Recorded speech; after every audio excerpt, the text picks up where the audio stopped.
Unnao rape case में कुलदीप सिंह सेंगर की जमानत पर रोक लग गई है। सीजीआई ने कहा कि जज से भी गलती हो सकती है। वहीं पीड़िता रोई, कहा फांसी दिलाऊंगी।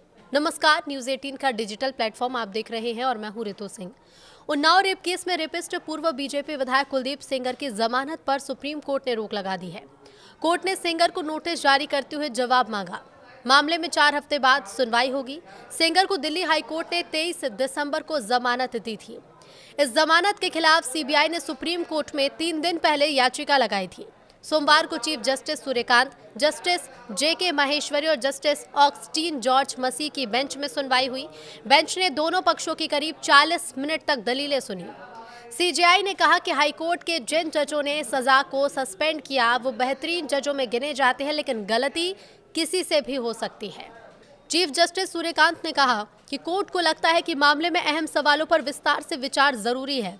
आमतौर पर कोर्ट का सिद्धांत है कि किसी दोषी या विचाराधीन कैदी को रिहा कर दिया गया हो तो बिना उससे सुने ऐसे आदेशों पर रोक नहीं लगाई जाती, लेकिन इस मामले में परिस्थितियां अलग हैं क्योंकि आरोपी दूसरे मामले में पहले से दोषी ठहराया जा चुका है। ऐसे में दिल्ली हाई कोर्ट के 23 दिसंबर 2025 के आदेश पर रोक लगाई जाती है।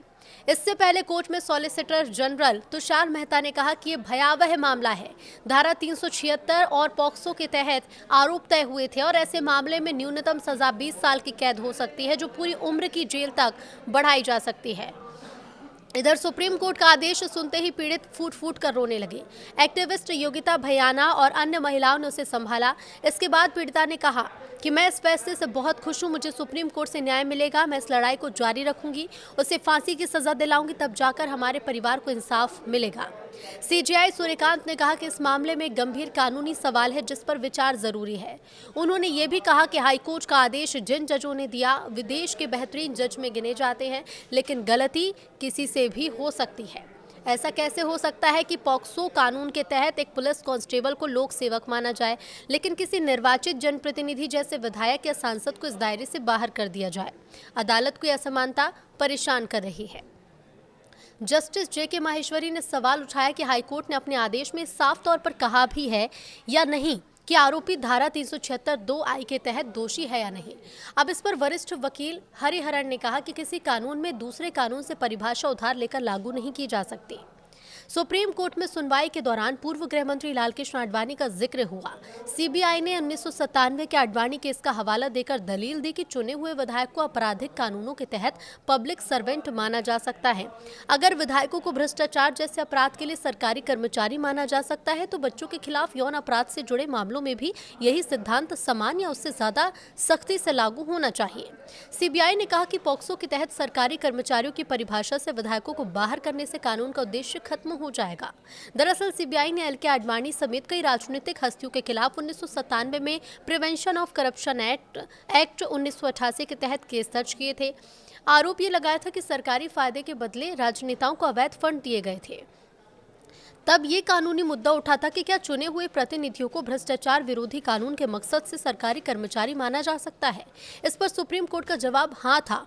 कहा गया था कि चुने हुए जनप्रतिनिधि भ्रष्टाचार निवारण अधिनियम के तहत सरकारी कर्मचारी की कैटेगरी में आते हैं। पीड़ित के साथ 4 जून 2017 को सेंगर ने रेप किया था। वो अधिकारियों के चक्कर लगाती रही लेकिन सुनवाई नहीं हुई।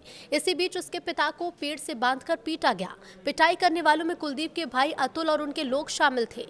इसके बाद 8 अप्रैल 2018 को पीड़ित लखनऊ पहुंची और सीएम आवास के सामने आत्मदाह का प्रयास किया। सुरक्षा कर्मियों ने उसे बचाया। अगले ही दिन खबर ये आई कि पीड़िता के पिता की पुलिस कस्टडी में मौत हो गई।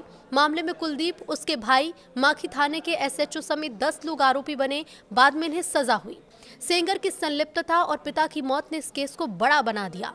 12 अप्रैल 2018 को केस सीबीआई को ट्रांसफर किया गया। सेंगर के खिलाफ मामला दर्ज हुआ और उसे गिरफ्तार करके जेल भेज दिया गया। लेकिन इसी बीच पीड़िता के चाचा, जो इस केस में उसकी मदद कर रहे थे, उन्हें 19 साल पुराने मामले में 10 साल की सजा हो गई। पीड़िता अकेली हो गई। 28 जुलाई 2019 को वो अपनी मौसी, चाची और वकील के साथ जा रही थी, तभी ट्रक ने टक्कर मार दी। मौसी चाची की मौत हो गई और पीड़िता बच गई। मामले में कुलदीप के खिलाफ साजिश का मामला दर्ज हुआ। सुप्रीम कोर्ट के तत्कालीन चीफ जस्टिस रंजन गोगोई ने मामले को गंभीरता से लिया।